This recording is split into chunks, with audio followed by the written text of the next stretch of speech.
Hello and welcome back, students. We are still in the chapter trigonometric functions. This would be lecture number 8 of the topic, and the concept that we'll be covering in this lecture would be an introduction to inverse trigonometric functions. Very important concept, students, with regards to your entrance as well as your board examinations. So, in this lecture, we'll be covering the introduction to inverse trigonometric functions, as well as we'll understand what do we mean by principal values of inverse trigonometric functions. So let's take an example over here, class. So consider we have got a trigonometric equation on the screen, y is equal to sin x. अभी आपको पता रहेगा कि x की जगह पे हम अलग अलग एंगल्स यूज़ कर सकते हैं एंड उसके करस्पॉन्डिंग हमें अलग अलग y की वैल्यूज़ मिलती जाएगी. अब x की जो पॉसिबल वैल्यूज़ हैं वो हमारा डोमेन बनता है और y की जो भी पॉसिबल वैल्यूज़ आएगी वो हमारा कोडोमेन बनेगा. इसमें से जो वैल्यूज़ हम कनेक्ट करते जाएंगे वो रेंज हो जाएगा. अब मैंने यहाँ पे कुछ रैंडम एंगल्स आपको दिखाए क्लास, 0, π/6 एंड 5π/6. तो सपोज़ आप x की जगह पे 0 सब्स्टिट्यूट कीजिए तो साइन 0 का value which is suppose to be 0 होगा. हमने 0 को यहाँ पे 0 से कनेक्ट कर दिया है.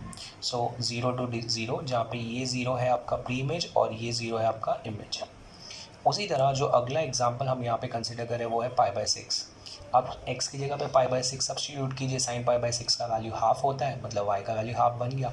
तो जब x का वैल्यू π/6 है तो हम उससे जाके हाफ पे कनेक्ट करेंगे. This is your pre image and this is your image. Similarly अगर आप नोटिस करेंगे 5π/6 अगर हम x की जगह पे सब्स्टिट्यूट करें तो साइन 5π/6 भी हाफ ही होता है. तो 5π/6 का एरो भी जाके हाफ पे ही कनेक्ट होगा. Now this is not an entire arrow diagram, but ये थोड़ा सा पोर्शन हमें दिखा रहा है, थोड़ी पॉसिबिलिटीज़ दिखा रहा है. अब based on this arrow diagram आपको इतना जजमेंट लगाना है, ये फंक्शन 1 है क्या. अगर ये 1 होता तो ये इन्वर्टिबल बन जाता, बिकॉज ये बाय डिफ़ॉल्ट ऑन टू होता है. So as you can see in the diagram, यहाँ पे दो प्री इमेजेस जाके कॉमन इमेज पे कनेक्ट हुई है, तो ये 1 तो हो नहीं सकता है. अगर ये 1 नहीं है इसलिए इन्वर्टिबल नहीं है. So with this simple example we can conclude all trigonometric functions और इक्वेशंस आर नॉट 1. अगर वो 1 नहीं है तो वो इन्वर्टिबल भी नहीं बन सकती है, तो उनका इन्वर्स मिलेगा ही नहीं. तो क्या इन्वर्स ट्रिग्नोमेट्रिक फंक्शंस ट्रिगो से डिराइव नहीं होते हैं? ट्रिगो से ही डिराइव होते हैं क्लास. तो उनको डिराइव करने के लिए हमें एक पॉसिबिलिटी कंसिडर करना पड़ती है. सो इसके लिए आपको यहाँ पे एक एग्जांपल में समझाता हूँ. सो कंसिडर कीजिए अगर हम एंटायर एंगल के सेट को ना कंसिडर करें, एक छोटा सा पोर्शन ही उसमें से कंसिडर करें, मतलब हम अपने डोमेन को छोटा सा कर देते हैं. तो फिलहाल आपको समझाने के लिए यहाँ पे मैंने एक डायग्राम बनाया. हमें पता है यहाँ पे 0 डिग्री होता है. अगर हम एंटी क्लॉकवाइज डायरेक्शन में जाएंगे तो पॉजिटिव एंगल बनेगा, क्लॉकवाइज डायरेक्शन में जाएंगे तो नेगेटिव एंगल. यहाँ पे -90 का मार्किंग है, यहाँ पे 90 का मार्किंग है. आपको पता है 0 से 90 के बीच में आपको साइन के लिए अलग अलग वैल्यूज़ मिलती जाएगी. उसी तरह 0 से -90 के बीच में भी आपको अलग अलग वैल्यूज़ मिलेगी. वो इनसे डिफ़र करेगी, बिकॉज अगर सपोज यहाँ पे आपको पॉजिटिव हाफ मिला है तो यहाँ पे नेगेटिव हाफ मिलेगा. यहाँ पे पॉजिटिव √3/2 है तो यहाँ पे नेगेटिव √3/2. मतलब -90 से 90 के बीच में अगर हम ट्रैवर्स करें तो इस पर्टिकुलर डोमेन में हमें ट्रिगो की अलग अलग वैल्यूज़ मिलती जाएगी साइन एक्स के लिए. सो हमारा कंक्लूजन हो जाता है कि y is equal to sine x 1 और ऑन टू फंक्शन हो सकता है, लेकिन -90 से 90 के डोमेन में. इसका मतलब y is equal to sine x invertible है. कहाँ पे इन्वर्टिबल है? -90 से 90 के डोमेन में. सो क्लास अगर ये इन्वर्टिबल है तो इसका इन्वर्स मिल सकता है. सो नाउ कंसिडर कीजिए अगर हमारे पास एक ट्रिगो फंक्शन है x is equal to sine theta, जहाँ पे थीटा एंगल को रिप्रेजेंट करता है, x उसकी करस्पॉन्डिंग वैल्यूज़ को. तो थीटा की अलग अलग values would form your domain. हमने डिफाइन किया डोमेन -90 से 90 तक रखेंगे, और x की अलग अलग values would be your range. तो साइन का lowest value is -1 and the highest value is +1, जो मैंने यहाँ पे रेंज में मेंशन कर दिया. अब इसी फंक्शन में अगर हमने साइन को लेफ्ट हैंड साइड पर ट्रांसफ़र किया, सिर्फ साइन को, नॉट साइन थीटा, सिर्फ साइन को ट्रांसफ़र करने पे you get sine inverse of x is equal to theta. अब जैसे ही आप साइन इनवर्स x मेंशन करते हैं क्लास, तो अब x की अलग अलग values would form your domain and theta which is the angle की अलग अलग values would be your range. तो यहाँ पे हमने डोमेन और रेंज में मेंशन किया है. यू कैन ऑब्जर्व क्लास आपके ट्रिगो फंक्शन का जो भी डोमेन रेंज था, इन्वर्स ट्रिगो फंक्शन का डोमेन रेंज उसी का इन्वर्ट हो जाता है। As simple as that. So अगर आपको ट्रिगो फंक्शन समझ में आता है तो आप इन्वर्स ट्रिगो फंक्शन आराम से कोरिलेट कर सकते हैं क्लास। अब इसी एग्जांपल को हर एक सेपरेट ट्रिगो फंक्शन और उसके करस्पॉन्डिंग इन्वर्स ट्रिगो फंक्शन के फॉर्म में एक्सप्रेस कर सकते हैं। हमें हर जगह पे खाली डोमेन को ध्यान से देखना पड़ेगा। सो एक चार्ट है हमारे पास जहाँ पे हम इन्वर्स ट्रिगो फंक्शन और उनके करस्पॉन्डिंग डोमेन और रेंज मेंशन करने वाला है।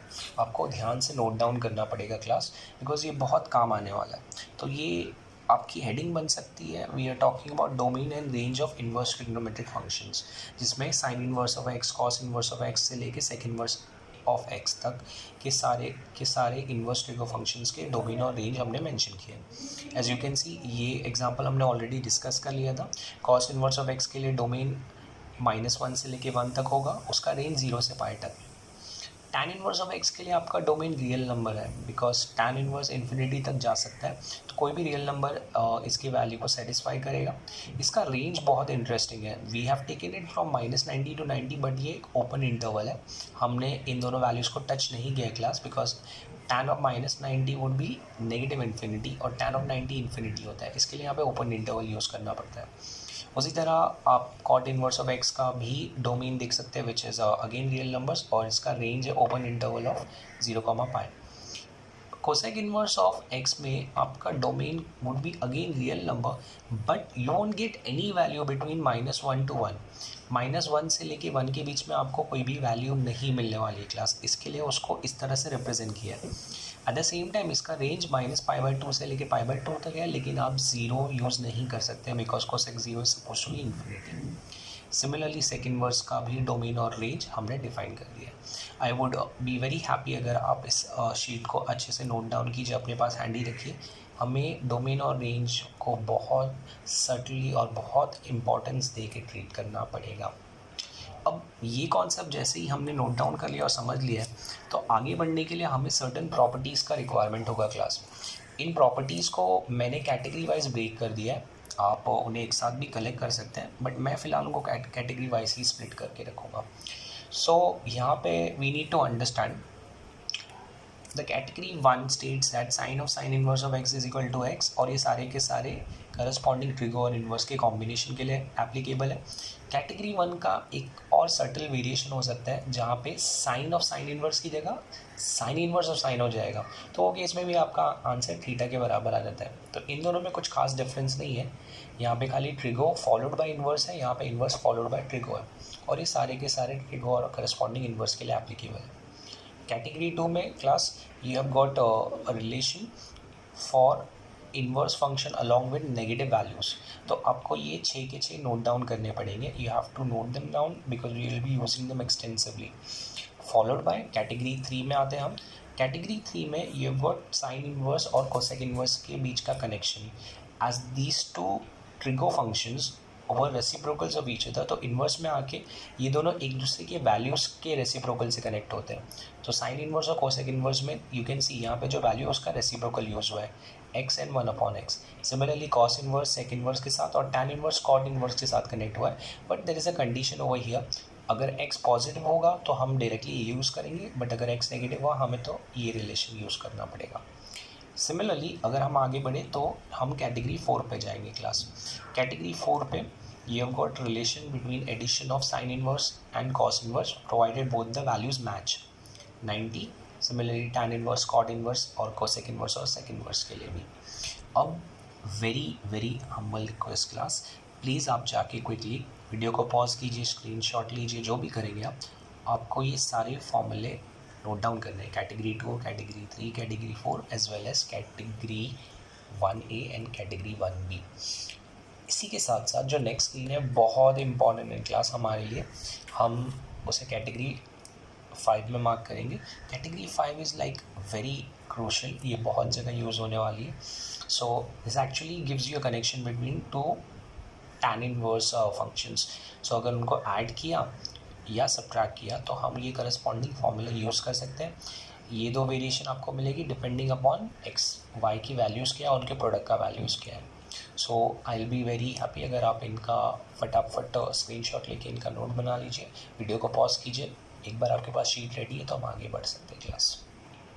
सो once we are done with all this, हम आते हैं to the concept of understanding the principal value of an inverse trigonometric equation. So I have taken a couple of examples on the screen class.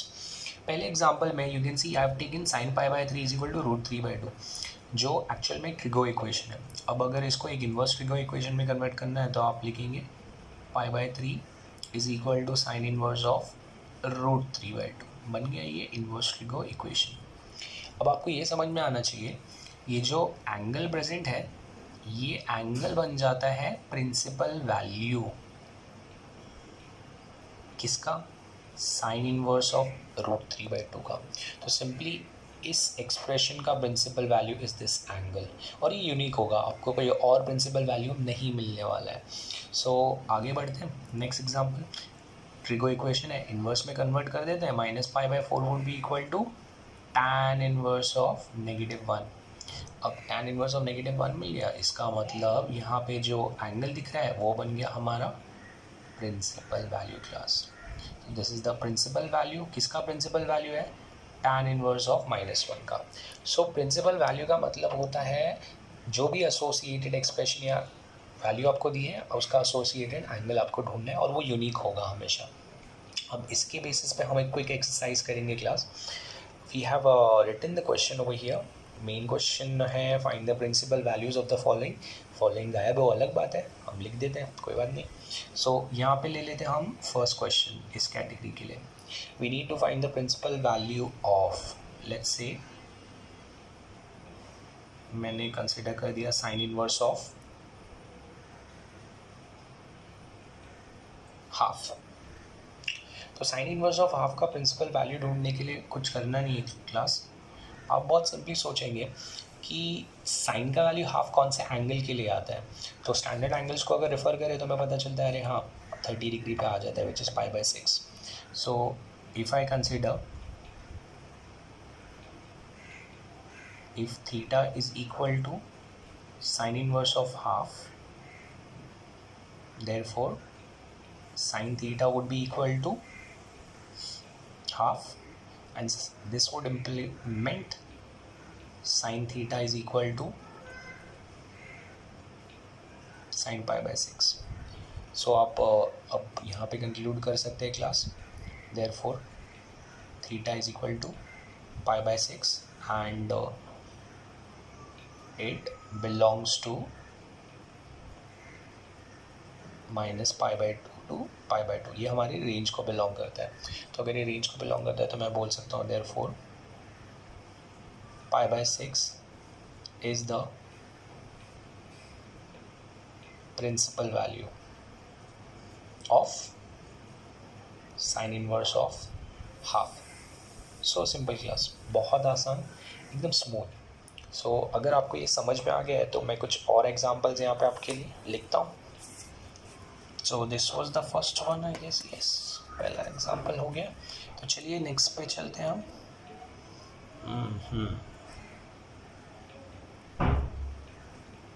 Second part कुछ change कर देते हैं हम, यहाँ पे ले लेते हैं, चलिए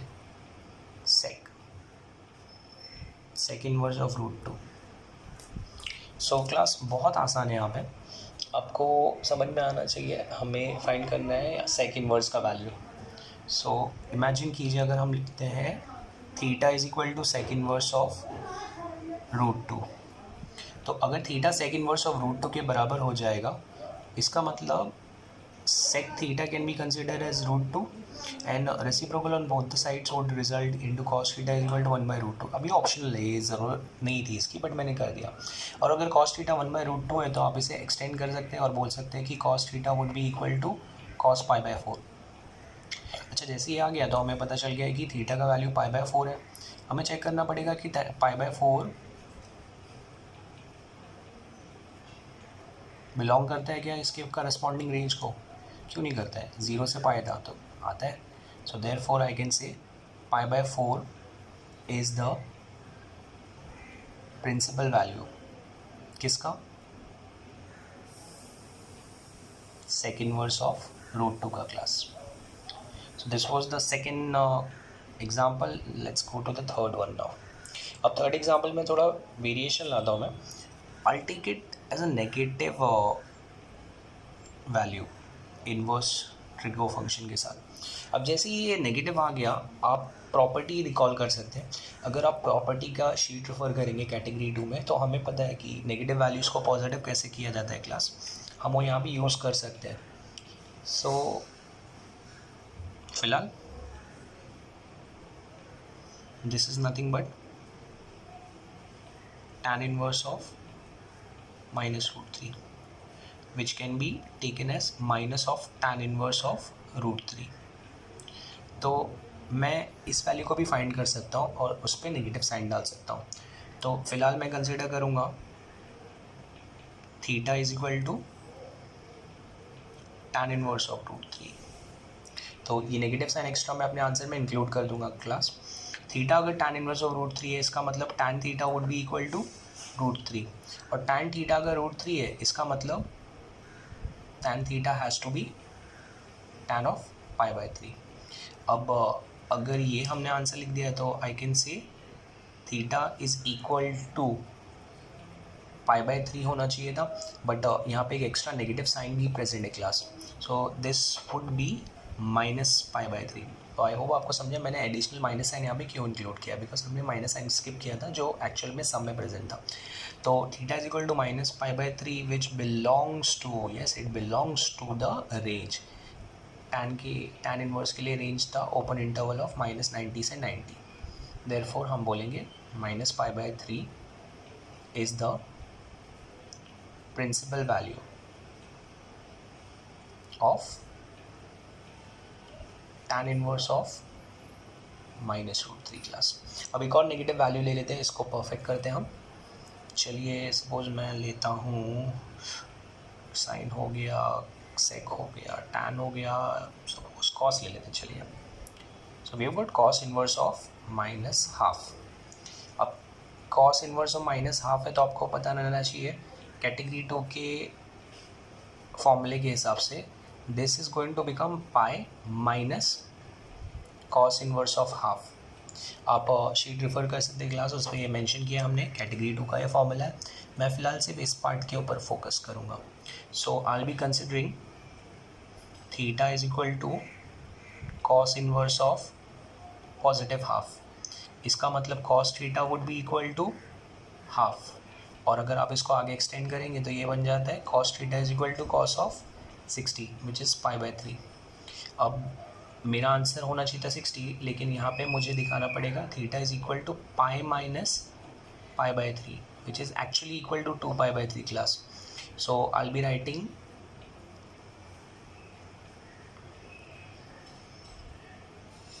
therefore theta is equal to 2 pi by 3. इसका एलसीएम लेने के बाद which belongs to 0 comma pi, the range for cos inverse of x. Therefore I'll say 2 pi by 3 is the principal value of cos inverse of minus half. Perfect. So very simple concept class. I hope आपको ये समझ में आया कि हम principal values positive negative values के लिए कैसे एक्सट्रैक्ट कर रहे हैं. आपको ये भी चीज़ ध्यान में रखनी पड़ेगी कि ये सारे एग्जांपल जो हमने किए 4 एग्जांपल्स, इसमें हमने सिर्फ स्टैंडर्ड वैल्यूज़ ही यूज़ की है जो हमारे स्टैंडर्ड वैल्यू के टेबल में अवेलेबल थी class. So based on this हो सकता है कि आपको मल्टीपल चीज़ें एक साथ इवैल्यूएट करने बोला जाए. हम ऐसे टाइप के क्वेश्चंस भी एग्जीक्यूट करते हैं. So the next question, the main question states evaluate the following. तो इसमें हमें कुछ कैलकुलेशन करना पड़ेगा. चलिए लेते हैं फर्स्ट क्वेश्चन. मैं यूज़ कर लेता हूँ combination of tan inverse, cos inverse और साइन इनवर्स. सो क्लास बहुत सिंपल सम है. अगर आपकी स्टैंडर्ड वैल्यू स्ट्रॉन्ग है एंड आपको प्रिंसिपल वैल्यूज़ कैसे एक्सट्रैक्ट करना था समझ में आ गया तो you can go very smoothly with this. सबसे पहला स्टेप, इसमें से किसी के पास भी नॉन स्टैंडर्ड वैल्यू नहीं है, किसी के पास भी नेगेटिव वैल्यूज़ नहीं है, तो मैं क्विकली सबकी जगह पे उनके करस्पॉन्डिंग प्रिंसिपल वैल्यू सब्स्टिट्यूट करूँगा। तो tan इनवर्स ऑफ 1 के लिए you have π/4, cos inverse of half के लिए you got π/3 and sine inverse of half के लिए आपको मिलेगा क्लास π/6। मैंने सिंपली उनके प्रिंसिपल वैल्यू सब्स्टिट्यूट कर दिए। हमें इनका एलसीएम लेके इनको सॉल्व करना पड़ेगा, तो मैं इसको 2 स्टेप में कर देता हूँ। π/4 प्लस π/3 और π/6 का LCM would give me π/2 if I am not mistaken, और इन दोनों को ऐड करने पे मुझे मिलेगा 3π/4 which is my final answer. Simple. So this is the first sum done. चलिए बढ़ते हैं नेक्स्ट सम पे। नेक्स्ट सम में I would be taking cos inverse and let's say एक नंबर मिक्स कर देते हैं यहाँ पे along with sin inverse। ऐसी भी पॉसिबिलिटी हो सकती है क्लास। बहुत इजी सम है, आपको सिर्फ वैल्यूज़ चेक करनी है। ये भी एक स्टैंडर्ड वैल्यू है, ये भी एक स्टैंडर्ड वैल्यू है, इसके आगे जो भी नंबर उससे कोई इशू नहीं होना चाहिए। कोई भी वैल्यू नेगेटिव नहीं है तो मुझे कोई कन्वर्जन करने की भी ज़रूरत नहीं है। cos inverse of half it means this would be π/3 plus 2 अपनी जगह पे। Sine inverse of half is suppose to be π/6। अब यहाँ पे कैंसिलेशन बहुत स्मूथली होता है class. You can understand the number 2 would be cancelling this 6 and this would become π/3। तो आप π/3 को 2 बार ऐड कर रहे हैं and this becomes 2π/3 and that is your final answer. Oh so easy. Next sum पे जाए क्लास। ले लेते थर्ड सम, थोड़ा वैरायटी, कुछ डिफरेंस। लेट्स से कोसेक को भी चांस दे देते हैं, बेचारे का अभी तक एक भी सम नहीं लिया था हमने, और कॉट इनवर्स को ले लेते हैं।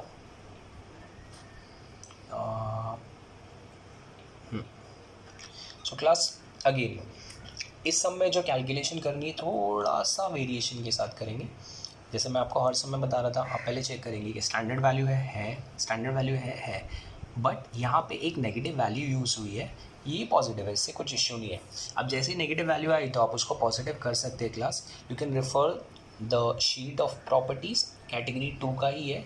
अगर कोसेक इन्वर्स के लिए आपको नेगेटिव वैल्यू मिला है तो this can be written as minus cosec inverse of √2 plus this is already positive, इसके साथ कुछ भी छेड़खानी करने की ज़रूरत नहीं है। अब हम इसका करस्पॉन्डिंग प्रिंसिपल वैल्यू सब्स्टिट्यूट करेंगे क्लास। तो कोसेक इन्वर्स ऑफ √2 के ऊपर फोकस करना है। Cosec inverse of √2 is suppose to be π/4, आगे एक नेगेटिव साइन है तो this is minus π/4 plus cot inverse of √3। अब ये कॉट इन्वर्स √3 तो हमें π/6 पे मिलता है क्लास। अब इन दोनों का सिंपली हमें एलसीएम लेना है। हम एलसीएम लेके अगर सॉल्व करेंगे तो आंसर मिल जाएगा। So π/6 and π/4 is suppose to give you an answer equal to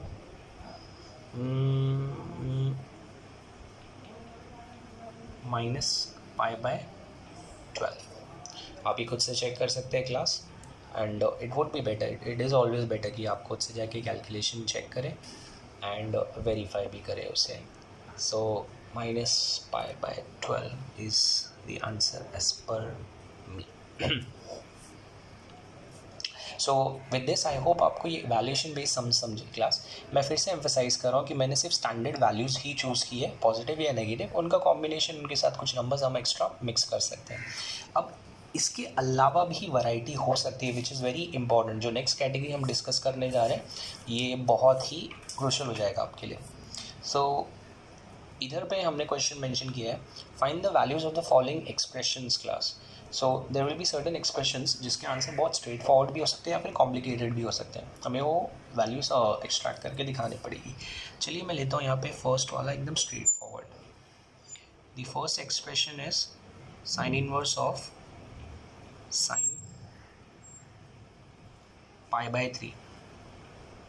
so class this is my first expression, मुझे इसका वैल्यू कैलकुलेट करके बताना है आपको।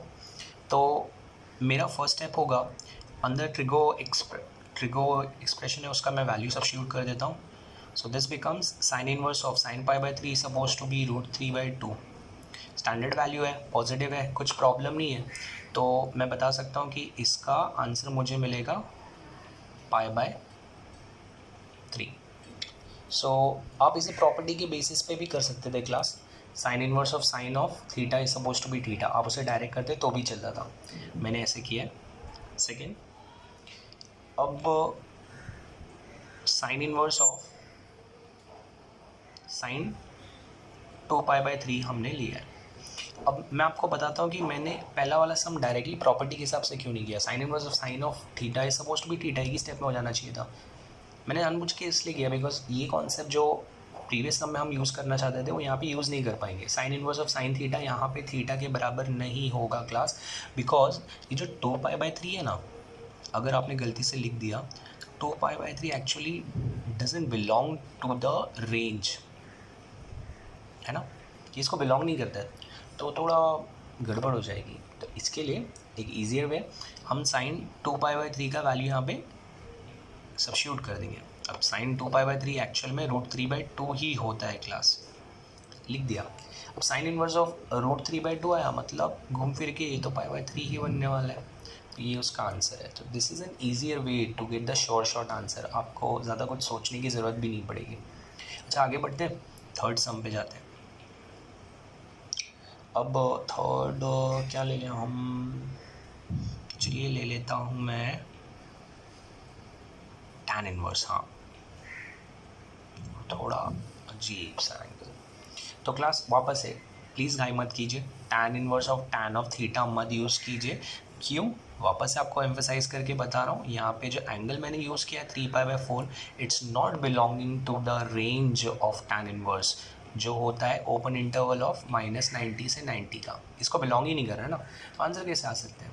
तो हम लोग अपना सिंपल सा स्टेप करेंगे, हम टैन इनवर्स को एज इट इज़ लिखेंगे और फिर सोचेंगे इसके बारे में, अरे ये टैन 3 पाई बाय 4 है और टैन 3 पाई बाय 4 का वैल्यू तो -1 आता है। अच्छा टैन इनवर्स ऑफ -1 आ गया, तो अब अपनी को एक स्टेप और करना पड़ेगा क्लास। अब प्रॉपर्टी के बारे में सोचेंगे, कैटेगरी 2 में से नेगेटिव आया है, this can be written as minus tan inverse of 1।